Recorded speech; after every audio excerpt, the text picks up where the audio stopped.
It is a heart-wrenching process, but we're called to it as Christ followers. Lisa Harper, her story is phenomenal. If he's called you to it, he'll make a way. Author Julie Gumm, she adopted 2 kids internationally and did it debt-free. If this is something you really want to do, there's a way for you to do it without going into debt.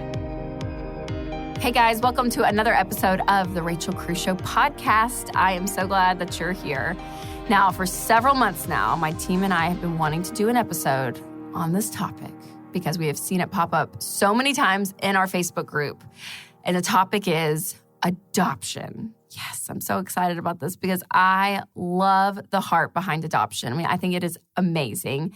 And even if you're not planning on adopting personally, I bet you know someone who wants to make this part of their story. So I really think there's some great takeaways in here for everyone. But the thing about adoption is it costs money. Yep, and usually a lot of money. So in this episode, I'm going to be bringing on one of my favorite authors and speakers, Lisa Harper, to share her amazing adoption journey with us, and also author Julie Gumm, who wrote the book on how to adopt debt-free. But first, I wanted to tell you about my own plans for adoption.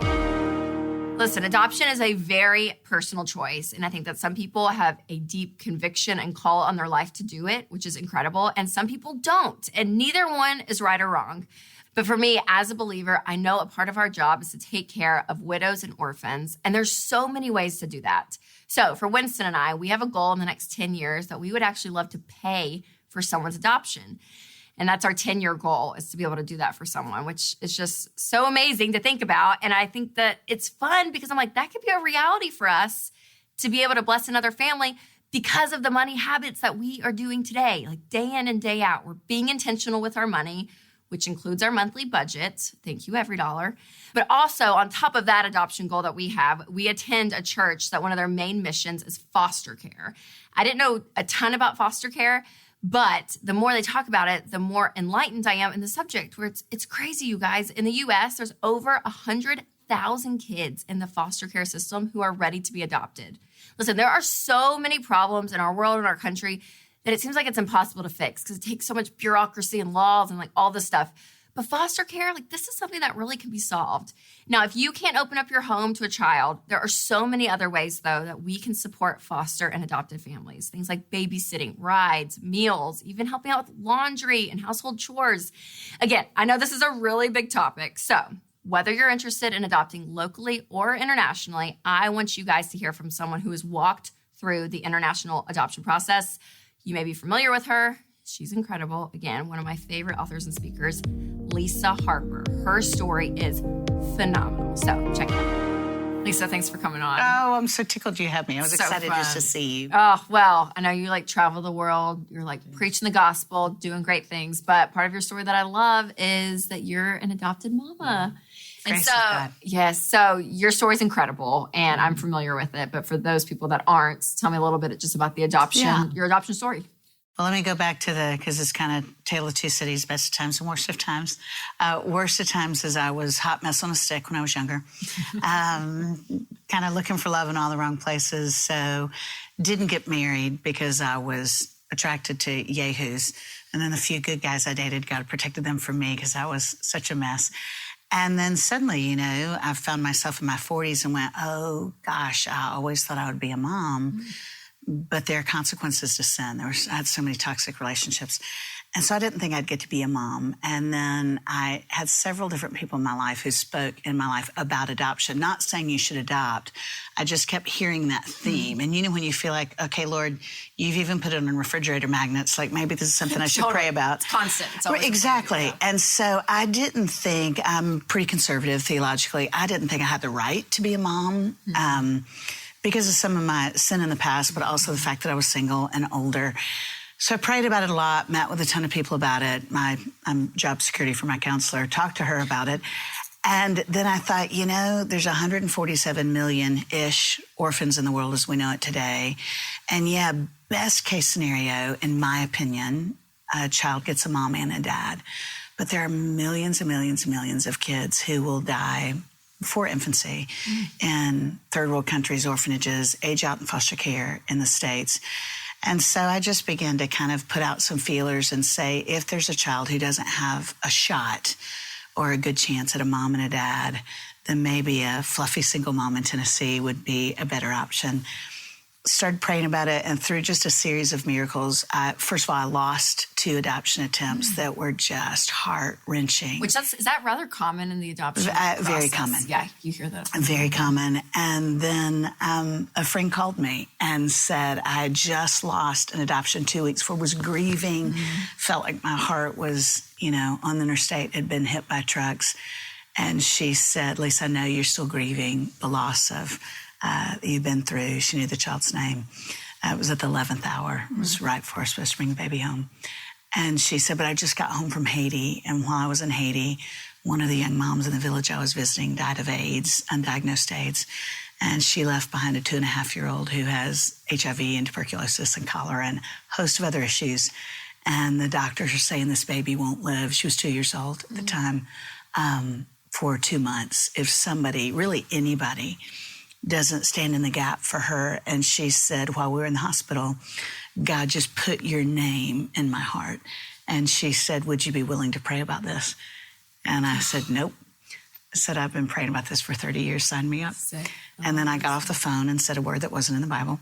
Because I thought, goodness gracious, I don't know how to do this. Yeah. And then 6 weeks later, I was in Haiti, and they put her in my arms. She didn't like me at all at first because I was just so big and so pale. And she kind of regarded me with suspicion for a while. But then, Rach, I can still remember like it was yesterday, her reaching up. She's tiny, really, really sick. And she grabbed my pinky finger and just stared at me and went, hello, Mama Blanc. Which means hello, white mama. And I was like, stick a fork in me, I'm done. And it took 2 years from that moment for me to actually get to bring her home to Nashville. And it was really hard and really beautiful. And she is now 10 years old and healthy as a horse. And other than Jesus, she is the most amazing thing in my life. She is, and I've met her a few times in person, but even just like following you on Instagram, right? I'm like, just seeing her, whether it's in person or just via my phone, like the joy that this little girl has, Lisa, it is unbelievable. And so she is really joyful. And so, is that just her? Like, how is she now? It's just like, she radiates. I told somebody the other day, I said, I feel like Missy has been kind of a flower blooming out of cement. Because she definitely had a spark. She's a survivor. That's how she survived when she was little in Haiti. She had a spark when I first met her, but she was more wary than joyful because she didn't have a whole lot to be joyful for. And it's been the coolest thing to get to watch her unfold. God wired her to be joyful, and she's very effervescent. She's just, of course, I'm pathologically biased, but I think she's the most amazing kid besides yours. She is. We'll call that a tie. Thank you, Lisa. We'll call that a tie. But yeah, she is a really joyful kid, and she's become more and more so the safer and the more love she's received. Yes, so good. Oh my gosh. Okay, so talk to me about like the international adoption process. Like, how was that for you? And I wasn't. A lot of people go, "Oh, you must have prayed about Haiti," and I'm like, no. I just was like, Lord, direct my steps. I'm not that smart, so you're going to have to make it real clear. So I wasn't, I was just open to a child that didn't have a shot at a mom and a dad. Yep. And the 2 adoptions I lost were domestic, not international. So, and I'd never been to Haiti. I've been on a ton of mission trips. People assume that's what got it started. And I was like, no, I'd never been to Haiti. It was just this opportunity that presented itself. International adoption, from my experience, and I have a ton of friends in the adoption community, there's a few more wrinkles involved just with, the visas, and it's a little more expensive going back and forth. Yeah. So they're different. They're apples and oranges, but I feel like God makes it clear whatever you're called to. Absolutely. I have friends who've adopted out of foster, who've adopted domestically, who've adopted privately, who've adopted internationally. And so whatever God's called you to, I think he makes those steps clear. Yeah, so good. So kind of off that point, it can be a somewhat of a trend of adoption. Yeah. Like there was kind of this like flood, I feel like the past few years of people kind doing of People it more. Magazine, Star Treks, Yeah, right. So my question to you is, what encouragement would you give someone to make, like, kind of checking themselves? Okay, this is a true calling, conviction on your life that's been put on you, versus just thinking, oh, this sounds fun. This is great. Okay, I'm going to go for it. Right. I think a couple of things. I think theologically, and I know you talk about this all the time, and your dad and everything I'll do at Ramsey Solutions, God makes his will clear. He's not trying to punk us. He tells us, he'll tell us when to turn to the left and when to turn to the right. But you have to seek counsel. You have to seek, his spirit through prayer. It has to be confirmed through his word. So I think if you have God's word, you pray, and the Holy Spirit continues to say yes, yes, yes. Mm-hmm. And then you've got 2 or 3 mature believers in your life, pastoral care, counseling, and they all go, we think you take the next right step. I think if it's an emotionally oriented decision and it's purely emotional, I think time and truth walk hand in hand. And so I would say go slowly, because it is a life. This isn't, adopting a pet from the Humane Society. And if you have a child who's been abandoned or they've lost their parent, like Missy did, to death, there can be some emotional ramifications there that you need to prayerfully go through that wisely. On the other end of the continuum, if somebody's at 51% of going, I really think God has called me this, I'm not sure, I'm like, do it. Go, because I think in the process, God purifies your motives. Yeah. And so I recently had a friend who called me, and she was fussing because she goes, so-and-so saw your story and now she's praying about adoption. And I just think she's doing it because it's trendy. And I just started laughing, and I said, you know what? God will purify her heart in the process. If he's called her to that, he'll keep opening the doors. So do you think you have to be prayerful about it and recognize, I'm not doing this because this is something Brad and Angelina did. God has called me to this. You seek counsel. And then if he calls you to it, I was in way, way over my head. It was so far above my capacity and my pay grade. And God has filled in every single gap. So if he's called you to it, he'll make a way. I would just say in that process of praying about it, make sure you have counsel around you. So good. So if someone is at the point, they're like, okay, we're ready to take those steps. Adopt. What advice do you have just in general for adoption? Yeah, I'd say every single parameter that you have that you think it's going to look like, just maybe have somebody shoot you with a fire hose to get rid of those. Okay. Because it's not going to look the way you thought it was going to look. I liken adoption to hiking up a mountain in the rain in rollerblades. It is a slippery, messy process. It's a wonderful process. Mm-hmm. And it's a really hard, heartbreaking. The time will be longer than they tell you. Will probably be more expensive than you planned. It's messy. It's just like life. And then your heart's involved. So you're like, goodness gracious, not only is this messy, I feel like my heart has been ripped out of my chest because I love this child and I can't make everything right for them right now. I can't get them medicine where they are. I can't make sure they have a blanket if they're cold. It is a heart-wrenching process, but we're called to it as Christ followers. We're called to take care of the widows and orphans. Right. So if he's called you to it, it's so worth the mess.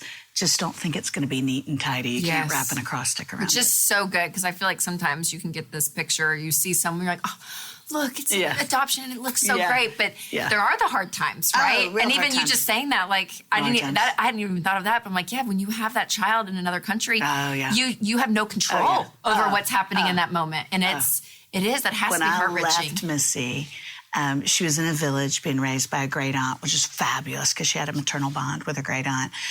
Because of legal reasons and what was going on with the Hague ratification, I had to move her to an orphanage. She was only supposed to be there for 2 weeks. She ended up being there for 7 months. And it was, I don't have words to wrap around how hard it was. Yeah. But she was old enough to recognize my Mama Blanc is going to leave me here. And she didn't have the understanding that I was doing everything I could to come back. But walking away from my child as she is screaming, me regrets, I'm sorry, Mama, I'm sorry, Mama, I'm sorry, Mama.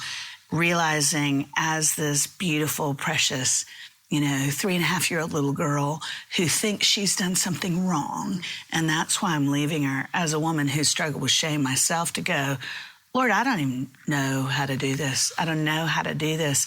And then you go, that's where you got to trust his grace is sufficient.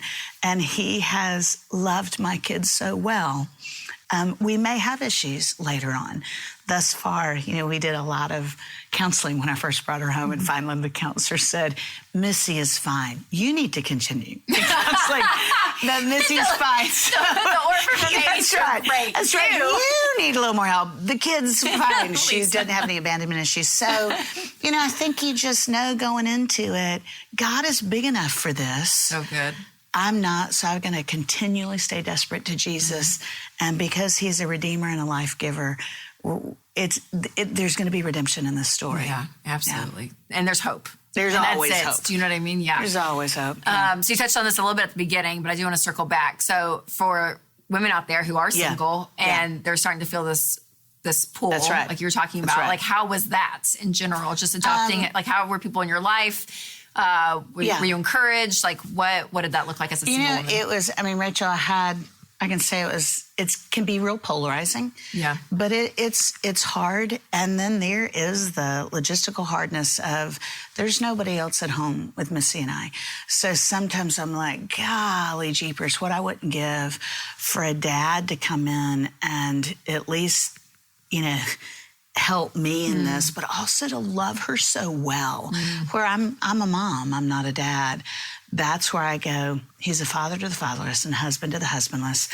But I've had to be really intentional about making sure there's men in my life, a lot of my friends' husbands, and just go, she needs a lot of godly uncles to come alongside. But Rachel, I find this with a ton of my friends who are married, who have husbands who are emotionally absent or who go through divorce. You have to find a community of faith who goes, we've got your back. Yes. But I will say, if it's a single woman who's lonely, don't adopt a child because you're lonely. You got to be real careful about the motives of your heart, because a child isn't going to make you less lonely. Jesus makes you less lonely.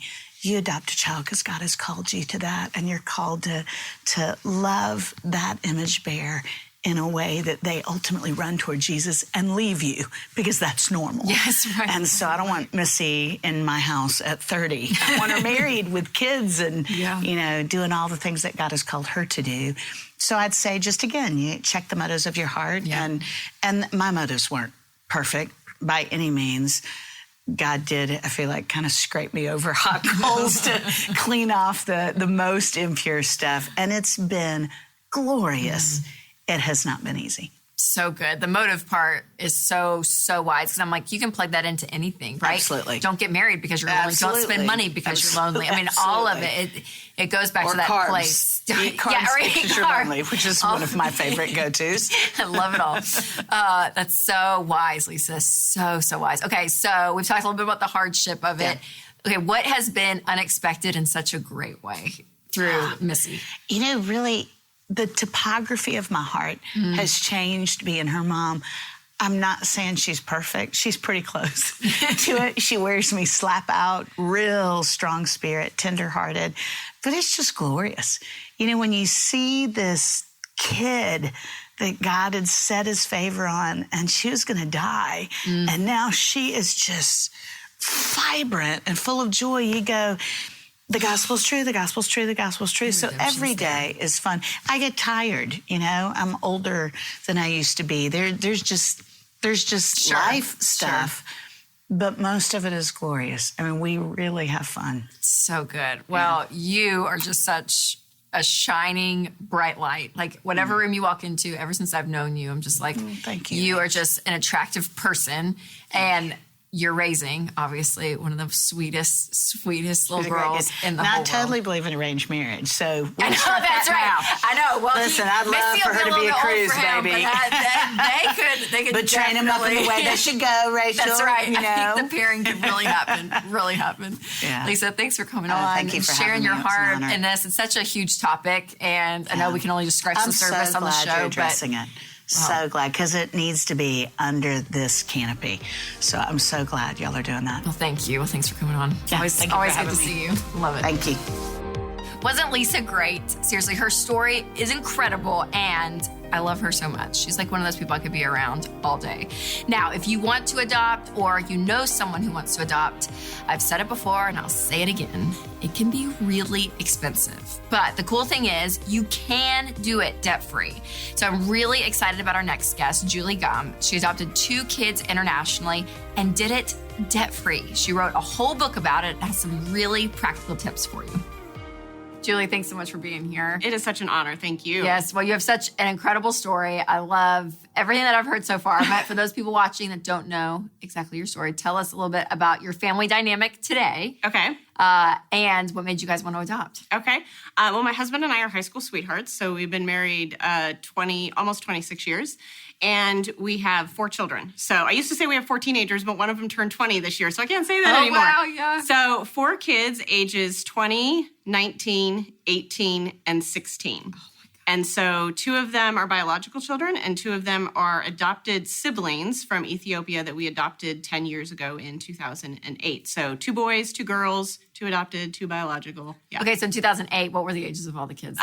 So Natalie math. was 5, Beza was 7, just shy of her 8th birthday when we brought them home. Luke was 9, and then Noah, our oldest biological child, was 9. So before you guys went on your adoption journey, you got out of debt first, right? As a family. We did, yeah. My husband will tell you he started listening to your dad's radio show first for several years and would come home and do the whole Dave Ramsey Says thing to me.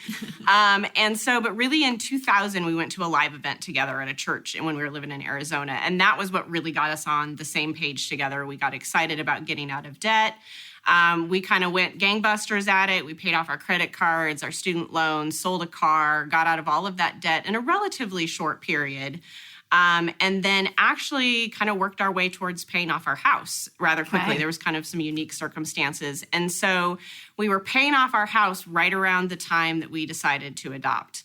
And I just kind of say that adoption journey, when you stop holding on to your money so tight, and you stop letting it control you, you kind of look up. And one of the things that we were excited about with getting out of debt was really being able to give generously.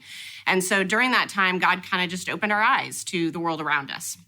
And there was different little things he used throughout that time for foster care and adoption. And one day we went out to lunch and I kind of just blurted out at my husband, "So what do you think about adopting?" And I thought he'd think I was nuts, right? Yeah. And like, where did that come from? But he kind of had the same little things happening to him along the way. And so we went on a cruise to celebrate paying off our house, and we took all of the adoption brochures and paperwork and all this information with us. And I remember sitting in that cabin in the cruise looking through all those things and just starting to think about what that would look like for our family, because we really felt like, we had our 2 kids.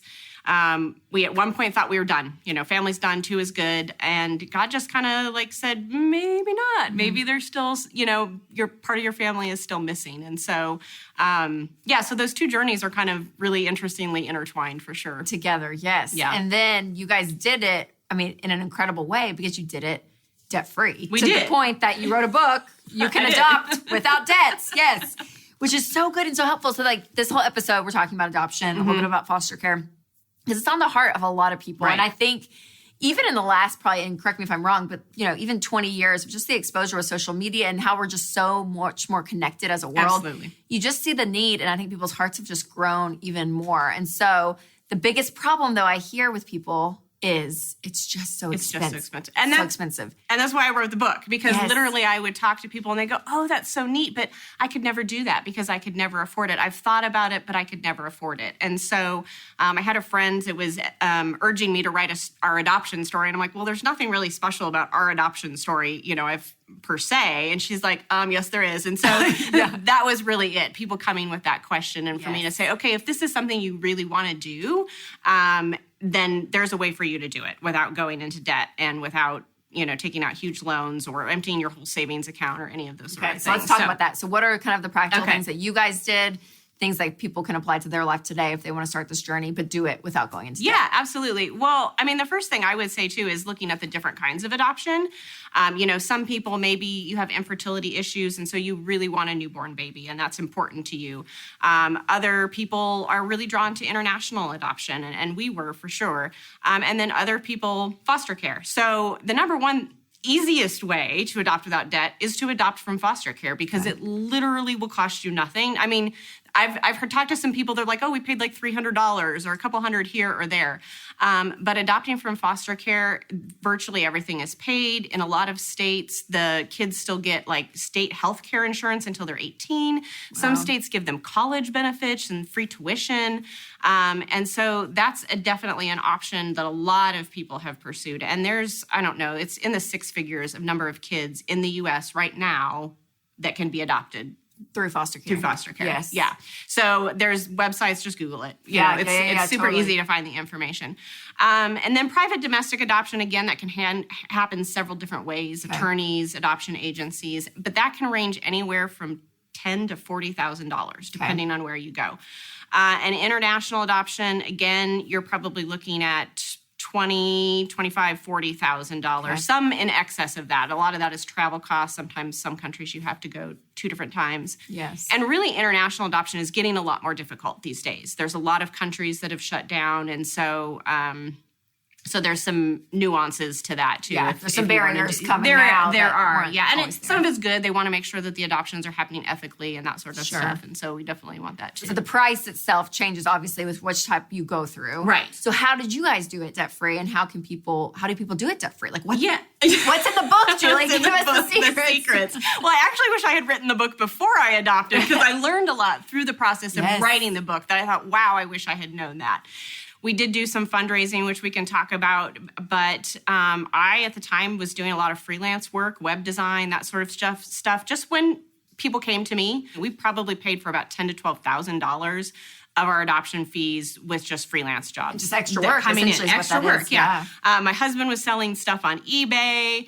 We did have a big garage sale with some friends. I'm trying to think, and then just being tight with our money, kind of going back to those things that you did when you were working on the debt snowball and like don't eat out as much and don't impulse buy the cute shirt at Target. And some of those, I just put it back every time. Sad day when that happens, but it's good discipline. So some of those types of things. And so that's how we did it. But there are lots of different stories and lots of different ways that different people do it. Yes. So. And I've had friends that have gone on this journey and they've done a lot of fundraising. So talk about that a little bit. Like what are ways people creative ideas or things that people don't think about when it just comes to classic fundraising? Yeah, there's so much fun stuff that you can do, actually. And I think a lot of people, when they hear fundraising, they're like, oh, I don't want to ask for handouts. And that's fine. We have a family that did a karaoke night. It was like, you pay $5 and you can make somebody stand up and sing some really embarrassing song. When they get called, they pay money. They can make somebody else come sing. You could pay a cover fee when you walked in of like $30 and then nobody could sign you up to sing. And they made funny. Yeah. That's probably what I do. And they made I do 60 just to verify that I don't have to get up and sing. I would too. So and they made like $1,300 that night, and so it was just a really fun time. That's so great. Because I do because I have friends in my mind right now thinking about them, is they're always like, oh, I just feel weird asking for money. Yes. Some people do GoFundMe pages or all of that, but this set of friends. And so just thinking of creative ways. And I'm like, oh gosh, that is it's so out of the box. And if you are the person taking the money and you feel uncomfortable just asking for it, you're getting involved doing other things that is still receiving that profit that you're able to use towards the adoptions. And even going back to just like the simplicity of what you said at the very beginning of like working extra and watching the budget and cutting expenses. It's like you're saving up for something because adoption and kids in general, I mean, whenever you just talk about family, emotions rise high, right? I mean, like it's a very emotional thing. But to say, okay, we're gonna slow down the pace a little bit, and we're gonna look to see how can we do this wisely, and do this without debt, and that the fact that it is possible. It is possible. And you did 2 adoption processes through international. One process, same time. But 2 children, it wasn't double, which is nice. But that's true. That's true. Yes. Yeah. Okay, so what are things that you wish you had known in this process before entering it? That I wish I had known about the resources out there for help, too. There's different grant organizations that will either do direct grants. Show Hope is one. There are some that will do matching funds for you, and so that's great. 2, like second income. I did the web design freelance thing, but there are a lot of organizations out there who have adoption benefits. So if you are going to go out and try and find a second job, like try and find one at a place that's going to give you some money at the same time. Right. Partner with why you're getting the extra job. Yeah, absolutely. Yeah. That's amazing. Well, Julie, I feel like you just give such hope to this subject to the point that, like, it's possible. It is so possible. possible. And there's so many resources out there. There's so many ways to go about it. And you can. So if your heart for adoption is there's a way to do it debt-free. Don't let the money stop you. And you're a living proof of it. Yep. So, well, Julie, thank you. Thank you. So much. Seriously, in your book, You Can Adopt Without Debt. If you're a family that wants to adopt, seriously, buy it off Amazon. Go ahead. Purchase it. So many great ideas in here, and you're just awesome. So thank you so much, Julie. I really appreciate you coming on. Thanks, Rachel.